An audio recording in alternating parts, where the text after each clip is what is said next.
Ha impartido cursos de teoría política clásica, moderna y contemporánea, globalización y política, migración y sobre temas de política estadounidense en instituciones de educación superior, nacionales y extranjeras, como la Universidad Iberoamericana, el CIDE, la FES Acatlán, el Instituto Matías Romero, el ITAM, la Universidad de La Habana y la Universidad de Maryland. Bueno, ya con esta presentación damos paso a la charla de la doctora de los Ríos. Muchas gracias. Muchísimas gracias, Marcela. Bueno, primero, muchas gracias al Instituto de Investigaciones Históricas por esta invitación. Este instituto ha sido casi mi casa por varios años, en que veníamos a un seminario cada mes aquí, así que me da un enorme gusto regresar aquí. Seminario al que ustedes han asistido, pues ha tratado efectivamente de las luces y las sombras de esta relación. Yo, al elegir el tema, decidí por un tema menos estudiado, que es el tema de los norteamericanos en México. Y en esta parte de luces y sombras, como van a ver, yo voy a ver básicamente las luces, en este caso, en el caso de ver cómo es la emigración norteamericana a México a lo largo básicamente del siglo XX. Entonces, bueno, una cosa que hay que aclarar para comenzar es que algunos autores, incluso los que han estudiado la relación, la historia, perdón, de los migrantes norteamericanos en México o estadounidenses, hablan de que el número de inmigrados es un número realmente pequeño, pero hay que decir que según las definiciones oficiales de la ONU, en fin, ¿de quién se trata? Se trata de que quien llega a un país o región diferente a su lugar de origen para establecerse temporal o definitivamente.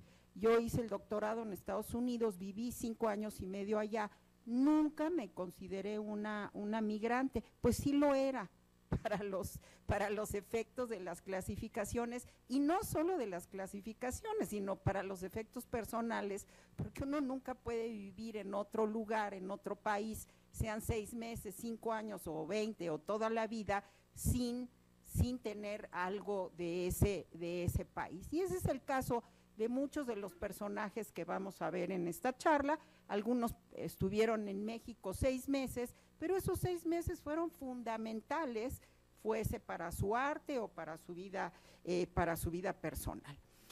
También debo de decir desde el principio, que no se estila mucho en una charla, que faltan miles de cosas. ¿Por qué faltan cosas? Bueno, faltan cosas porque si bien los norteamericanos, y al rato veremos unas poquitas cifras, son mucho menos en México que lo que son los mexicanos nacidos en México, en Estados Unidos, y no digamos los descendientes de mexicanos, de todas maneras es una cantidad enorme de personas que han desempeñado los más variados trabajos y se han insertado en todo el país, etcétera, de modo tal que obviamente pues faltan cosas. A lo mejor después, a la hora de las preguntas, podemos conversar un poco sobre cosas que no estén incluidas. Bueno, primero, la vivencia mexicana de muchos norteamericanos, Octavio Paz habla mucho de eso, aunque yo no estoy totalmente de acuerdo en todo, pero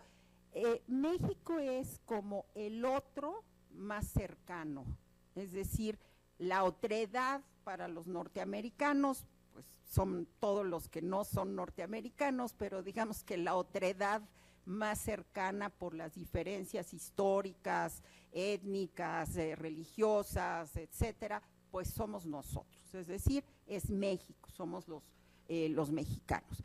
Voy a hablar básicamente del siglo XX y básicamente después de la Revolución Mexicana. Solo voy a hacer 2 comentarios sobre ese periodo, pero voy a hacer un énfasis, desde ahora lo advierto, sobre la década de los años 50, porque la década de los años 50 marca una ruptura en donde las tendencias de la migración norteamericana o estadounidense hacia México cambian, y entonces me voy a centrar mucho en esa década donde pasan cosas importantes.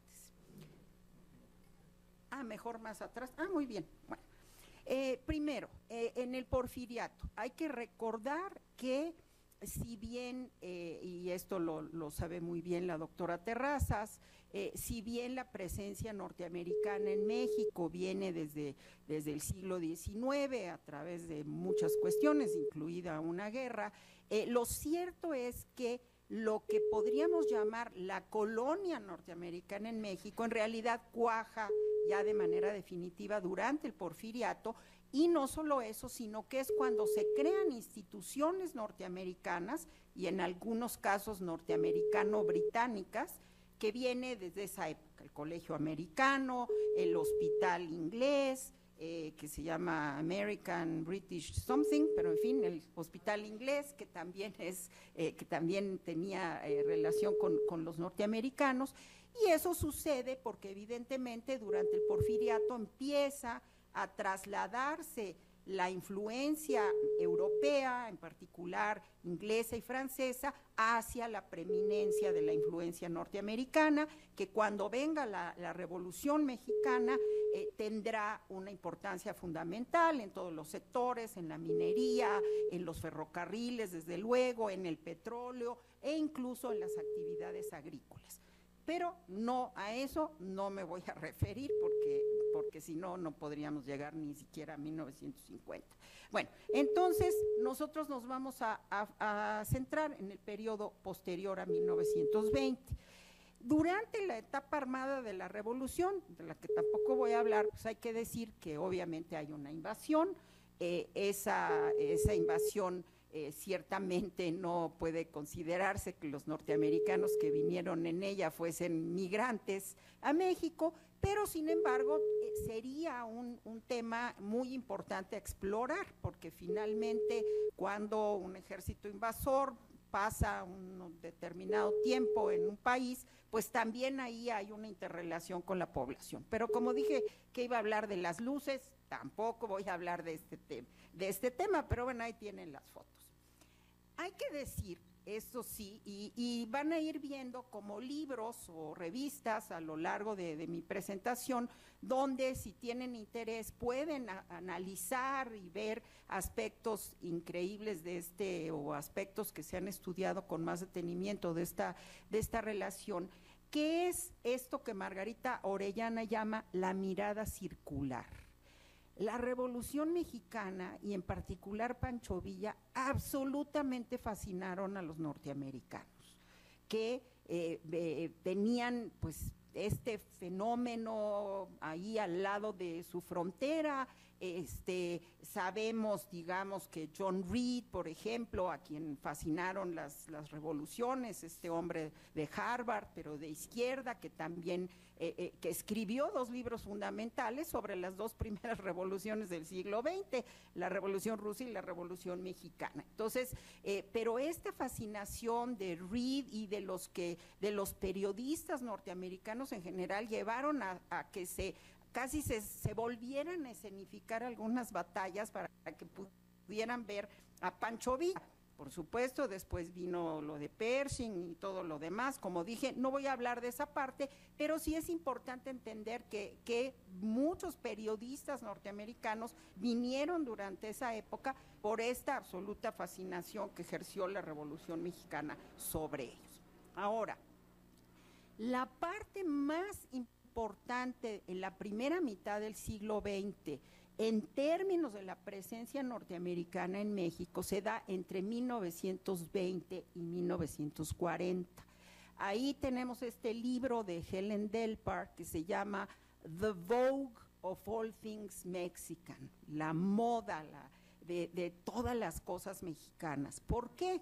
Porque una vez que el país comienza a pacificarse y Vasconcelos impulsa junto con muchos otros mexicanos la idea de que la cultura y la educación tenían que ser fundamentales para la reconstrucción del país.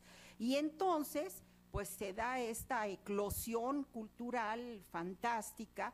Y bueno, los norteamericanos, ¿qué están viviendo? Están viviendo la década de los años 20 en Estados Unidos, que es cuando uno de sus presidentes decía the business of the US is business, es decir, es un periodo de gran materialismo, es un periodo muy conservador políticamente, es la época donde matan a Sacco y Vanzetti, es decir, todas las personas progresistas y de izquierda pues se fascinan con venir a este momento de renacimiento cultural que tienen ahí tras Lomita, que tienen ahí al lado de la frontera. Y es interesante ver incluso cómo en esa época nosotros ahora que por lo menos los que vivimos en el Distrito Federal volamos, si es que vamos de visita a Estados Unidos, volamos en general, pues en esa época si uno estudia las historias de todos esos personajes, todos vinieron por tierra,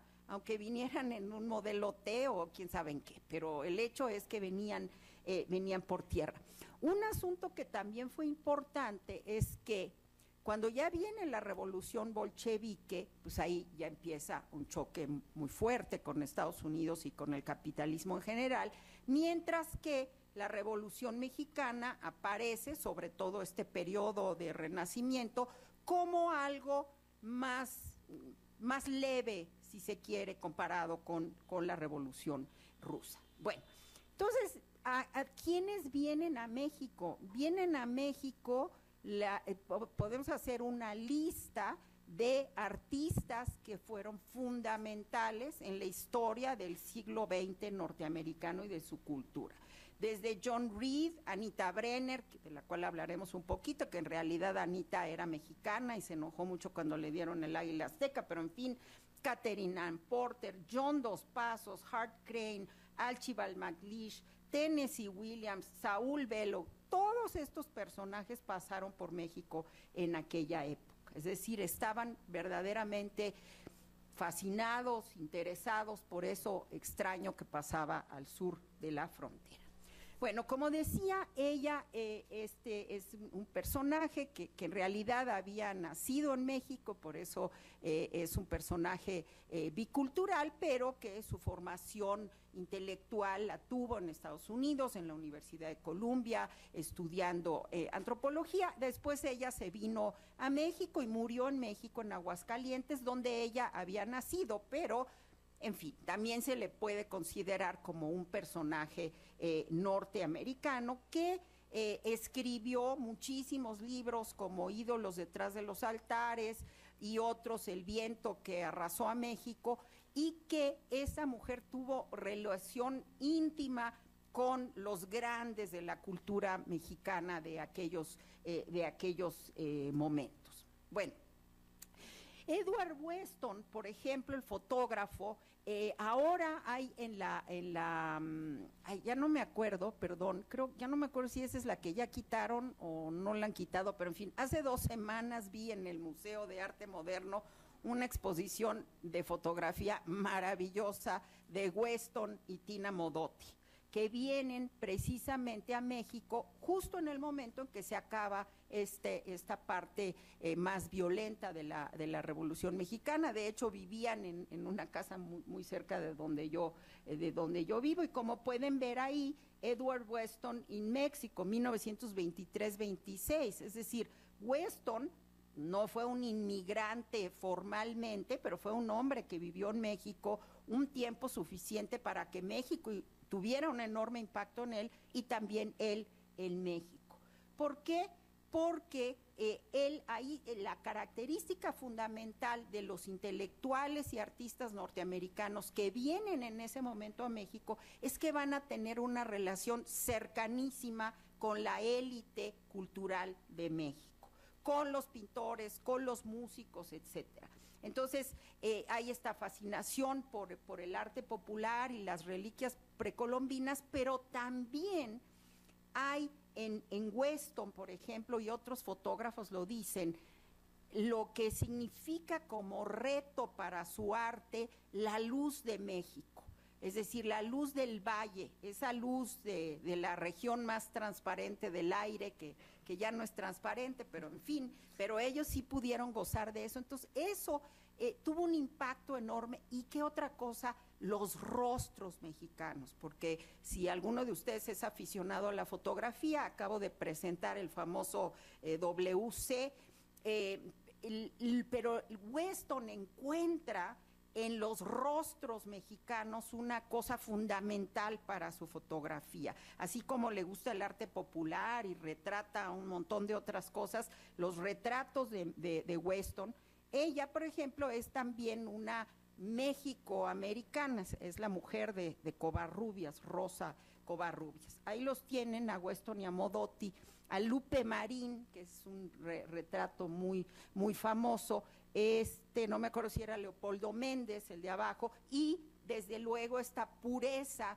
donde se ve el arte popular mexicano, pero la pureza de la lente de Weston, que es muy, muy, muy elegante. Bueno, Aaron Copland viene a México en 1932 y a pesar de que viene a México durante un tiempo relativamente breve, se expresa con una enorme emoción de México, dice, y lo cito textualmente: México es aún más grandioso de lo que esperaba y esperaba cosas grandiosas, lo mejor es la gente.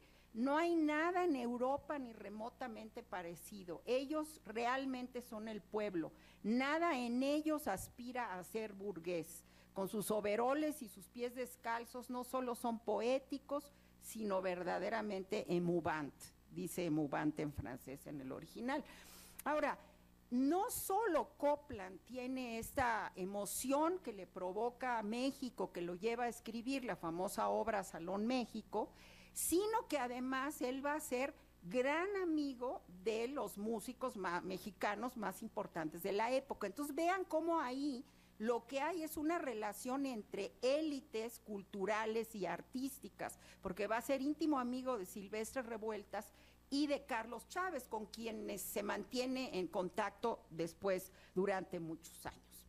Bueno, entonces señalemos estos tres momentos que hemos visto hasta ahora: el momento de la lucha armada, el momento de 1920 a 1940, y ahora viene 1950, esta década en la que yo voy a hacer énfasis, porque ahí hay un viraje en el mundo. Ese es el viraje hacia que Estados Unidos es la gran potencia, ese es el viraje de la Guerra Fría, y en México, ¿qué se deja atrás? Se dejan atrás todas esas reformas que tanto emocionaron también a muchos norteamericanos. Vamos a hablar en un momentito de ellos. Se dejan atrás. Y entonces, con el gobierno de Miguel Alemán, se busca ¿qué? Se busca la industrialización del país en el marco de la Guerra Fría. Eso no, que no se nos olvide, porque eso es un marco fundamental. Y entonces ahí hay una convergencia importante de los gobiernos y también de las sociedades, así como la hubo entre Cárdenas y Franklin Delano Roosevelt, pues ahora tenemos una convergencia entre, por ejemplo, el gobierno de Miguel Alemán y los gobiernos norteamericanos. Bueno, aquí está algo de los años 50, que también en Estados Unidos es la suburbanización, es el automóvil, son los antibióticos, son los inventos de la guerra mundial, etcétera, y una enorme ola de crecimiento, con problemas importantes, pero una ola de crecimiento tanto allá como acá. Y como decía Miguel Alemán, Mr. Amigo, como le decían en Estados Unidos, es un buen reflejo de ese nuevo momento histórico. Ahora, en términos de los norteamericanos en México, hay un cambio muy importante que va a permanecer ya por todo el tiempo hasta el día de hoy. Primero, aquí dice: México es el segundo país de destino. Hay muchos problemas con las cifras, por cierto, que después les contaré.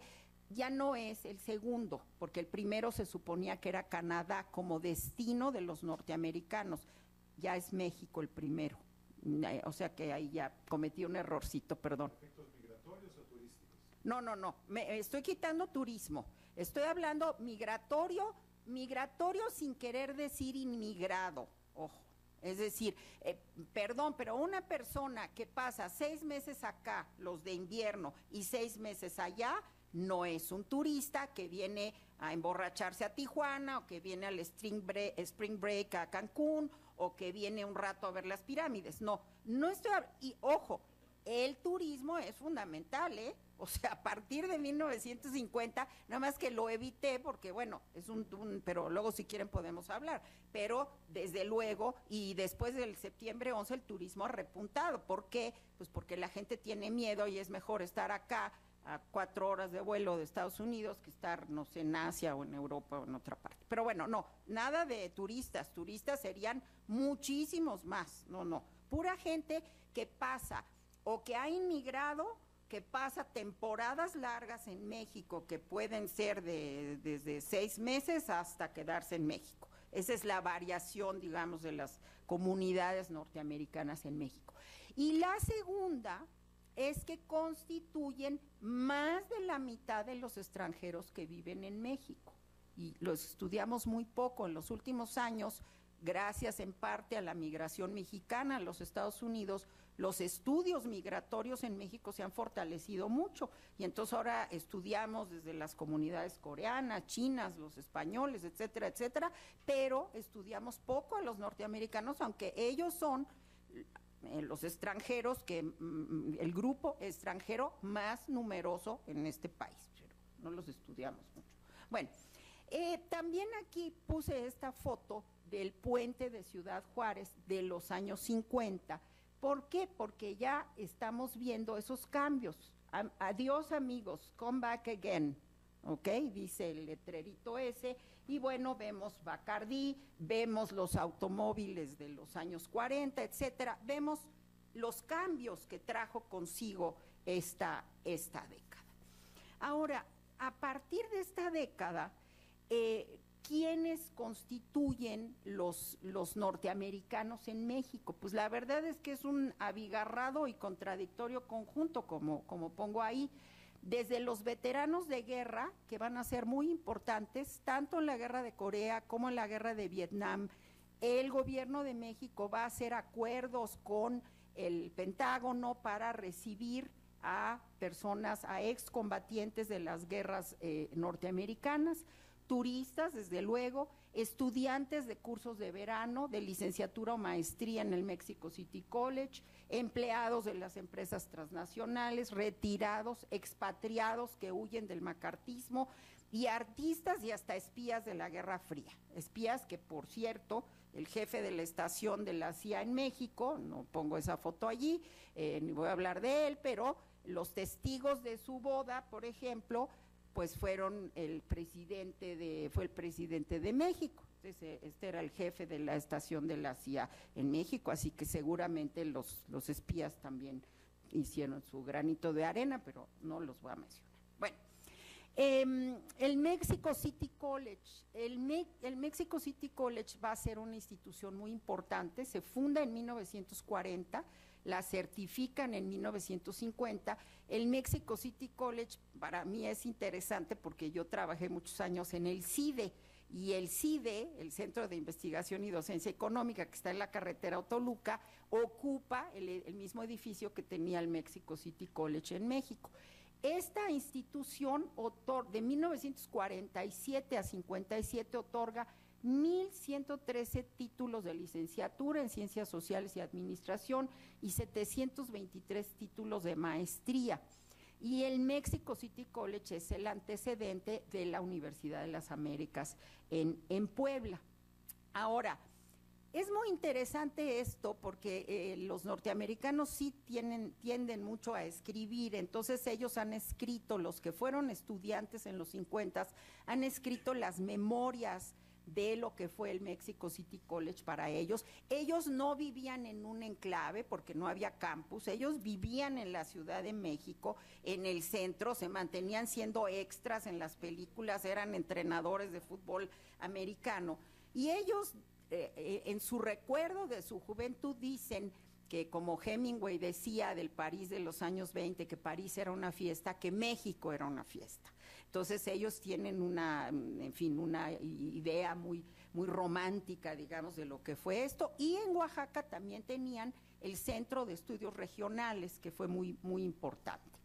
Bueno, también mencionaba yo cómo había habido una decepción de los izquierdistas norteamericanos que no eran artistas, como Frank Tannenbaum, personaje fundamental que escribió La lucha por el pan y la paz y que estaba muy decepcionado del rumbo que había tomado México en los años 50, de la industrialización, porque él había pensado que la Revolución Mexicana podría haber dado lugar a otro modelo de desarrollo. Y entonces, cuando publica este libro, también el nacionalismo mexicano, y a pesar de que Tannenbaum, Enrique Krause lo llama el gringo que entendió a México, a pesar de que Tannenbaum había demostrado ampliamente su amor por México, en los 50, una época de un nacionalismo exacerbado, tal vez se exacerbaba el nacionalismo porque la vida real ya era muy diferente de lo que había sido la Revolución Mexicana y las reformas de los años 30, lo criticaron mucho, o sea, dio lugar, hay varios libros de norteamericanos, de intelectuales norteamericanos que dan lugar a discusiones fundamentales en México respecto del futuro del país. Bueno, ya acabo de decir esto, ahí está el texto de la lucha del pan y la paz, que se publicó en la editorial, en la revista aquella importantísima que editaba Manuel Marco Pardiñas, que se llamaba Problemas Agrícolas e Industriales de México. Ahí se publicó y se publicó con contribuciones de muchos intelectuales norteamericanos. Ahí pueden ver claramente que Tannenbaum, esas son sus fotos, era un izquierdista, ahí lo tienen con Fidel Castro, etcétera, pero si hasta ese momento histórico los norteamericanos estaban muy metidos en los debates mexicanos, muy cercanos a la élite, a partir de los años 50 eso va a cambiar radicalmente. Y entonces un grupo que va a ser muy interesante son los beats, los beatniks, que son estos jóvenes intelectuales, escritores que viven en Nueva York y que se ven a sí mismos como poetas en tierra de filisteos. ¿Quiénes eran los filisteos? Pues sus compatriotas norteamericanos, y ellos se rebelan contra el American Way of Life. ¿Y cuáles son sus armas? Pues las drogas, el alcohol y la literatura. ¿Quiénes son? Pues son Jack Kerouac, Allen Ginsberg, William Burroughs y otros personajes como Neal Cassady, como Gregory Corso, como Lawrence Ferlinghetti, a quien yo vi hace pocos años, todavía era un hombre increíble, media 1.90 con unos ojos azules, lo trajeron de unos chavos jóvenes que fueron y lo trajeron, y él vino encantado a Bellas Artes con un montón de poetas mexicanos jóvenes, fantástico el hombre a esa edad con ese espíritu.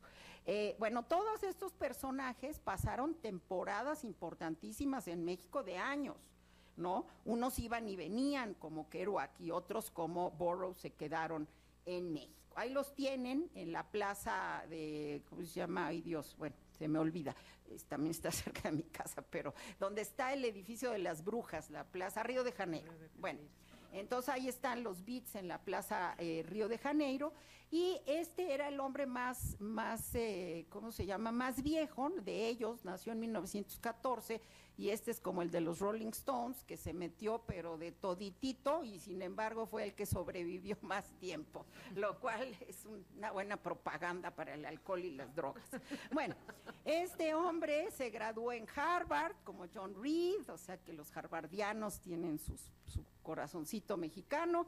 Y entonces, bueno, era un hombre angustiado por Estados Unidos, por su homosexualidad, estuvo en hospitales psiquiátricos y era adicto a las drogas, pero este hombre de todas maneras se casó con una mujer que se llamaba Joan Vollmer, y ellos llegaron a México en 1949, Y como dice Jorge García Robles, que es un autor mexicano que ha estudiado espléndidamente a los Beats, ha escrito como 4 libros, si no recuerdo mal, sobre este tema. Y entonces él dice que el protagonista principal de la estancia de Burroughs en México no es México, es Burroughs. Fíjense el cambio de los 30s. Es decir, para todos los norteamericanos otros, México era muy importante y su relación con la élite intelectual. Aquí no, aunque luego diremos que sí tuvo México algo que ver con su vida, pero ellos básicamente estaban obsesionados por Estados Unidos, por lo que pasaba en los años 50 en Estados Unidos, y entonces México era un espacio en donde desde la baratura del lugar en los 50, a este señor Burroughs son, no sé si, creo que ya ni existen, no sé si existen, pero cuando yo era niña sí existían las máquinas sumadoras que eran enormes. Bueno, pues su familia era dueño de eso, entonces su familia tenía este descarriado que le mandaban ahí un dinero a México y pues aquí podía vivir más o menos así. Bueno, este hombre se le ocurrió la bonita idea de asesinar a su esposa, le puso una manzana en la cabeza y ya se iba a nacionalizar, y no se quiso nacionalizar mexicano porque México era muy corrupto. Claro que gracias a la corrupción mexicana, este señor mató a su esposa y se fue a Estados Unidos tan campante y a ser un miembro muy destacado de la intelectualidad norteamericana. Bueno, pero ahí pueden ver el contraste entre este norteamericano y el anuncio de este crimen famosísimo de la prensa en México. Bueno, Jack Kerouac había nacido en 1922, era canadiense de origen. Él también llega a México en 1950 con su amigo Neal Cassady, que fue personaje de varias de las obras que escribió Kerouac, y a lo largo de esa década va a regresar a México muchas veces y va en el libro On the Road, México es el final del camino. Eso es muy interesante. No sé si recuerdan la película de estas mujeres, bueno, ahorita se me olvida, donde el final también es el final del camino. Entonces, ¿qué dice Kerouac? Dice: tras nosotros estaba toda América y todo lo que Dean y yo habíamos sabido previamente acerca de la vida y la vida en los caminos. Habíamos encontrado al fin la tierra mágica al final de la ruta y nunca habíamos soñado la extensión de esa magia. Esa idea de México al final de la ruta, esa idea de México como la magia, como la posibilidad de alejarse, va desde Kerouac hasta Gordon Wasson, etcétera. Es decir, hay Thelma and Louise es la película donde se acuerdan que al final van huyendo hacia México, ¿no? Bueno, entonces esa es una idea que es importante, en fin, verla, ¿no? Ahora, Kerouac sí hizo algunas cosas sobre México, porque él tenía una relación amorosa con una mujer que se llamaba Esperanza Villanueva, en una obra que se llamó Tristeza, y desde luego escribió Mexico City Blues, que es una de sus obras más importantes. Ahora, lo que yo decía antes, este grupo de intelectuales también tan importante, no les va a importar que en ese momento que ellos están aquí, está publicando Rulfo, está publicando Octavio Paz. Ellos no van a tener relaciones con esos personajes, pero sí van a desarrollar una especie de retrato febril y obsesionado del México de los años 50, que también tenía muchas partes obscuras, incluso obscuras literalmente, no nomás metafóricamente, porque encontré ayer, cuando trataba de ilustrar esta charla, esa foto de las tolvaneras. Yo no sé, creo que fue el aeropuerto y que pusieron un poco de agua, pero así era la Ciudad de México en ese momento. Vean a esas señoras tapándose la nariz. Bueno, un aspecto muy importante de ese momento, y que no es México, la magia al final del camino, sino el refugio. Es decir, no hubo refugiados políticos en México, norteamericanos, por eso los pongo entre comillas, formalmente, legalmente, pero lo cierto es que de los 10 de Hollywood, que fueron los que fueron acusados por el macartismo, de que ellos, por su culpa, se había perdido China y que ellos eran unos, que eran aliados de los comunistas. Bueno, hay casos en que sí eran comunistas, pero de todas maneras, pues los persiguió el macartismo. Y varios de ellos vinieron a México, que eso es porque siempre recordamos el exilio español, los exilios sudamericanos, etcétera, pero no pensamos en los norteamericanos en estos temas. Sin embargo, en ese libro, Voces Fugitivas, de Diana Anhalt, ella ha estudiado, porque ella misma sus padres vinieron a México refugiados, pertenece a ese grupo. Entonces, ese es un capítulo interesante de esta historia. Perdón. Anhalt. Si quiere luego le doy los nombres. Bueno, perdón. No, si quieren luego, aquí tengo una bibliografía que si quieren luego les puedo dar o la podemos poner en la página o lo que sea, ¿no? Diana Anhalt se llama Voces Fugitivas, Expatriados Políticos Norteamericanos en México, 1948-1965. ¿Okay? Ahora, no fue tampoco fácil ese exilio. ¿Por qué? Porque el antinorteamericanismo que priva siempre en México hizo que aún aquellos que tenían, digamos, afinidades ideológicas con ciertos sectores en México, de todas maneras encontraran problemas importantes por el antiamericanismo, ¿no? Bueno, un caso que es muy interesante y que sí se quedó en México siempre fue Conlon Nancarrow, un compositor norteamericano que sí era miembro del Partido Comunista, que fue norteamericano, que fue parte de las brigadas internacionales en la Guerra de España, de la Brigada Lincoln, y es víctima en los años 40 de la persecución anticomunista, y él sí se quedó en México. Bueno, pasamos, digamos, de este retrato así muy apretado, pero importante, que marca ese cambio, digamos, que son los años 50, y tenía fotos lindas del turismo, de Kennedy y Jacqueline en su luna de miel en Acapulco, de la noche de la iguana, en fin, otras cosas, pero vamos a dejar ese tema de lado.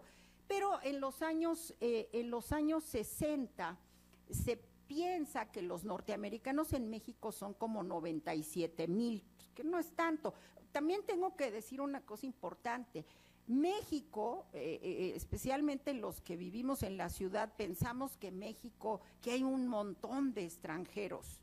Eso no es verdad. Ahora que hay muchísimos, entre comillas, son como el 1.5% de la población. México es un país al que no le gustan mucho los extranjeros. México es un país cuyas leyes, por ejemplo, excepto las leyes de asilo, y no en todos los casos, han sido leyes muy xenófobas, leyes muy restrictivas. No son leyes que sea fácil emigrar a México, no solo por las leyes, sino por otra serie de razones. Pero lo que quiero decir es que en realidad hay poquitos extranjeros en México. Entonces, pues 97,000, de todas maneras es muy poquito, pero con las cifras de los norteamericanos en México hay que tener mucho cuidado por razones que voy a decir en un momento. Entre otras cosas, porque la relación mexicana a los Estados Unidos ha hecho que una parte importante de quienes son formalmente norteamericanos en los censos, pues en realidad sean de origen mexicano, lo cual no les quita ser norteamericanos, pero quiero decir que no es lo mismo un chico que sea hijo de padre y madre mexicanos que vive en Estados Unidos que un norteamericano de Vermont o de Alaska que emigra a México. Eso es mi único punto, desde el punto de vista de las cifras. ¿Por qué? Porque hay partes importantes de las cifras de norteamericanos en México que sí son formalmente norteamericanos, pero que son hijos de mexicanos, y que ahora, ya con las leyes de la doble nacionalidad y la doble ciudadanía, pues pueden tener ambas nacionalidades. Lo mismo que jóvenes mexicanos que han nacido del otro lado, ya saben, en el norte muchas mujeres van a parir del otro lado, para que sus hijos sean norteamericanos. Así que, bueno, las cifras es difícil el asunto. Ahora, ¿qué se va a ir consolidando en la década de los 60? Se van a ir consolidando enclaves norteamericanos en diversos lugares del país. ¿Qué es el enclave? El enclave es un poco, toda proporción guardada, con lo mismo que sucede con muchos mexicanos del otro lado, y no solo mexicanos, que es que la gente que se junta pues con los mismos de su país de origen. Y entonces es una organización que implica escasa relación con la población nativa, con la población del país, especialmente en casos como el caso de los excombatientes o de los retirados, donde no tienen necesidad de interactuar. Yo he conocido mexicanos en Chicago que me dicen, hace 30 años que vivo aquí, no sé hablar inglés. ¿Por qué no sabe usted hablar inglés? No sé hablar inglés porque yo trato con puros mexicanos o centroamericanos. Yo jamás, es una especie de gueto lingüístico. Pues bueno, los norteamericanos también, los que no tienen que trabajar e interactuar con el resto de la sociedad, como los maestros o los médicos o así, pues simplemente tampoco aprenden español, entonces hacen un pequeño enclave en diversos lugares. Entonces, como dije, dentro de esos enclaves, un grupo importante fueron los excombatientes que vinieron, como digo, desde la guerra de Corea, la guerra de Vietnam, etcétera, a vivir en México. Bueno, también se establecen por temporadas largas los empleados de las transnacionales, prácticamente no están estudiados, no hay casi nada o nada sobre ellos. Los estudiantes, los que se casan con mexicanos, que ahorita comentaba yo con una de las personas que está entre el público, el amor, pues sí, también hay amor, aunque no crean, entre mexicanos y norteamericanos. Entonces, con los cursos de verano, con la gente que va a estudiar allá, pues claro, hay muchos hombres y mujeres que se casan con personas del otro país. Entonces, el amor claramente es un elemento para generar una cierta migración. Tampoco lo tenemos contabilizado, pero sería lindo un estudio, un artículo sobre el tema del amor en las relaciones entre México y Estados Unidos. Bueno, entonces, ¿qué es lo que va a pasar ya en los años 60? Nuevamente los intelectuales van a tener un peso importante. Vamos a tener Los hijos de Sánchez, de Oscar Lewis y 5 familias. Esto va a dar lugar al escándalo donde Díaz Ordaz piensa que como estos malditos extranjeros, un argentino, Hernando Orfila, y un norteamericano, un gringo maldito, ¿verdad?, se le ocurre denigrar a México diciendo las cosas que él dice en Los hijos de Sánchez, ¿no? Bueno, afortunadamente, como también hay otro México, corren a Orfila por este escándalo del Fondo de Cultura, pero muchas personas en México, muchos intelectuales, artistas, etcétera, ponen el dinero para hacer la editorial Siglo XXI. Orfila se queda en México y sigue, a pesar de lo que piense Díaz Ordaz, sigue publicando las obras de estos extranjeros indeseables. Bueno, uno de estos extranjeros también, aunque no causa tanto escándalo, es Raymond Vernon, que escribe un texto fundamental, híjole, que no alcanzo de ver ahí en lo negro, que se llama el dilema del desarrollo de México, así se llamaba en español, y en donde, pues nuevamente, son intelectuales norteamericanos que discuten el tema de cuál es el rumbo del desarrollo de México. También en esa década hay el gran movimiento de los hippies en Estados Unidos, pero antes de eso, nuevamente desde la Universidad de Harvard, se están haciendo una serie de experimentos importantes con las sustancias, con los hongos alucinógenos, con el LSD, etcétera, que en ese momento todavía son totalmente, kosher, es decir, son estudios que están financiando las propias universidades más importantes de Estados Unidos, etcétera. Entonces, Gordon Wasson, que aquí lo tenemos, pues está metido en esta cosa. Pero eso se junta con los movimientos contraculturales, y entonces miles de chavos norteamericanos, de hippies, vienen a buscar a la reina de los hongos, vienen a buscar a Oaxaca, a María Sabina. Nuevamente esa idea de que México es esta tierra donde hay la magia, etcétera, ¿no? Exacto, pues ahí tienen a María Sabina echándose su toque, además de los hongos. ¿Y qué es lo que dice José Agustín? Dice, tanto en México como en Estados Unidos, los hippies gringos llegaron a establecer incontables contactos con jóvenes mexicanos que en general eran afines, y que a pesar de la enorme diferencia entre ambos países, compartían una profunda insatisfacción ante los asfixiantes modos de vida que bloqueaban la expresión libre y natural. Ese fue otro momento de contacto. Esos norteamericanos en México tampoco eran igual que los turistas, digamos, sin que yo tenga nada contra los turistas, por cierto. Bueno, ¿qué pasa en los años 70? En la década de los 70, pues sigue habiendo, se empieza ya a dar este proceso que después que llega al Tratado de Libre Comercio, es decir, hay una integración entre las economías. ¿Qué papel han jugado ahí los norteamericanos que sí vivían en México? ¿Quién sabe? Porque no los hemos estudiado. No hemos estudiado a los que vinieron en las décadas de los 70, que tenían negocios, etcétera, pues quién sabe. Eso es qué bueno, en parte que no los hemos estudiado, porque es un tema para posibles tesis de doctorado de los nuevos estudiantes. Se consolidan los enclaves, siguen viviendo ¿en dónde? En Ajijic, en San Miguel de Allende, en el norte, desde luego, por la cercanía, en Baja California, por la cercanía geográfica. Esos norteamericanos también vienen por tierra. Ese es un tema que podríamos analizar, que sería muy interesante. ¿Quiénes vienen volando? ¿Quiénes vienen por tierra, por la cercanía? Bueno, se dice que en 70 había 97,000 y que para 80 ya eran 157,000, pues un crecimiento enorme, aunque el número absoluto pues sigue siendo muy, muy pequeño. Bueno, los temas religiosos, uno de los grupos que viene a México, por supuesto, pues son los de las religiones protestantes. Ahí hay todo un debate. La izquierda académica piensa aquí y en otras partes de América Latina que el Instituto Lingüístico de Verano es una fachada de la CIA, etcétera. Carlos Monsiváis dice que jamás les probaron nada y que eso era producto de los prejuicios, porque hicieron una labor extraordinaria, ¿cómo se llama?, traduciendo a las lenguas indígenas la Biblia en primer lugar.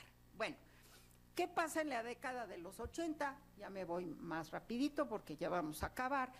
Que tenemos la tremenda crisis en México, que tiene que ver con la crisis económica, la década perdida, etcétera. Y para los norteamericanos se siguen consolidando estos lugares, no baja. ¿Por qué? Porque sobre todo los que son los retirados, que se va haciendo un grupo cada vez más importante a medida que envejece la población, ahora pues el envejecimiento de los baby boomers pues podría ser un boom para México, porque son como 60 millones de personas, pues que se vinieran acá unos 6 millones con sus pensiones, pues no estaría nada mal, y el país es muy grande. Lástima que ahora le cortan a uno la cabeza y todas esas cosas horrendas que pasan, pero pues eso sería, estamos aquí al lado, ellos pueden ir y venir. Sí hay mucha gente que lo está pensando, tanto de ellos como gente del Seguro Social, de que por ejemplo pudieran hacer acuerdos, etcétera. Es decir, ese es un tema que está aquí, que ya llegó, de hecho, pero que es un tema importante de los que podrían venir a México. Ahora, ahí viene el problema de las cifras, porque no se registran ante su embajada. Los norteamericanos podían venir a México con una licencia, cruzando, y no hay problema. Entonces la policía no los toma. Solo tomamos a los guatemaltecos, por supuesto, a los hondureños, pero el Instituto Nacional de Migración todavía no he sabido de un solo caso donde un norteamericano lo regresen a la frontera, ¿verdad? Entonces, no sabemos bien a bien cuántos de esos viven la mitad del tiempo en México. Yo he leído artículos para retirados norteamericanos que le dicen, yo te doy un P.O. Box que está en un lugar del otro lado de la línea, pero en realidad tú vives en México pues, todo el año o la mitad del año, ¿no? Bueno, no hablé nada de la ciencia porque se podría hacer, digamos, el papel de la UNAM y un poquito menos, pero también muy importante del POLI en este asunto es enorme, desde muchas aristas. Solo un artículo sobre la UNAM y el papel de la UNAM que es, digamos, un bastión fundamental del nacionalismo mexicano, ha sido muy, muy importante en la relación con Estados Unidos. ¿Desde qué punto de vista? Desde la época, desde las escuelas de la UNAM en Estados Unidos, desde la época de los cursos de verano. No solo había cursos de verano en el Mexico City College, había al grito de Yankees no, gringas sí, ¿verdad? Venían decenas de estudiantes a los cursos de verano en la Universidad Nacional, pero no solo eso. Muchos institutos de esta universidad, como el Instituto de Física, como el Instituto de Astronomía, que ya se está haciendo la historia de la ciencia en México, no serían lo que son o no habrían sido lo que son hoy sin la colaboración de Estados Unidos. No solo de gente que fue a estudiar allá, que eso es lógico, es una gran potencia y todo lo que quieran, de norteamericanos que vinieron acá también. Hay muchos académicos, no solo los que escribieron libros clásicos como John Womack sobre Zapata y que después se regresaron a vivir, los que viven en México, los que han estado en México. Tonantzintla no existe, iba a venir Einstein a la inauguración de Tonantzintla. Entonces, ¿qué es lo que nos dice Sarucán? Lo azul es la cita de Sarucán. Dice que el 55% de los viajes al extranjero del personal científico de la UNAM se hacen en Estados Unidos. Y contrariamente a lo que ha sucedido antes, el 60% de los extranjeros invitados a los institutos de la UNAM son estadounidenses, pagados con recursos de la universidad, cosa que está muy mal. Pero bueno, en este artículo Sarucán lo que está diciendo pues es que hay que estrechar, que hay que aprovechar, etcétera. Pero solo eso, solo el tema del papel jugado por la UNAM en la relación con personajes norteamericanos que han venido acá sería un tema muy, muy bonito. Y si hay algo investigados, por ejemplo, sobre los historiadores y tal, Mauricio Tenorio ha escrito sobre eso. Pero bueno, la década de los 90, ya nos acercamos a terminar, tengo 5 minutos. Bueno, ahí viene el tema de que con el Tratado de Libre Comercio de América del Norte, muchos norteamericanos y muchos mexicanos también empezaron a desarrollar, por ejemplo, la revista del CISAN, que tiene el Centro de Investigaciones sobre América del Norte de la UNAM, que tiene relación con la American University, se llama Norteamérica. Es decir, en los años 90 se empieza a hablar cada vez más de que no solo geográficamente, que es evidente que somos parte de Norteamérica, sino incluso culturalmente. Es decir, que podríamos crear eventualmente, en su momento más alto, Robert Pastor, pobrecito que ya murió hace poco, era un gran adalid de esa idea, de la idea de una Norteamérica desde Canadá hasta México. Bueno, eso tiene sus bemoles. En la realidad sí hay una Norteamérica en muchos sentidos, económicamente, desde el punto de vista de las comunicaciones, desde el punto de vista lingüístico, donde el segundo idioma de los Estados Unidos es el español.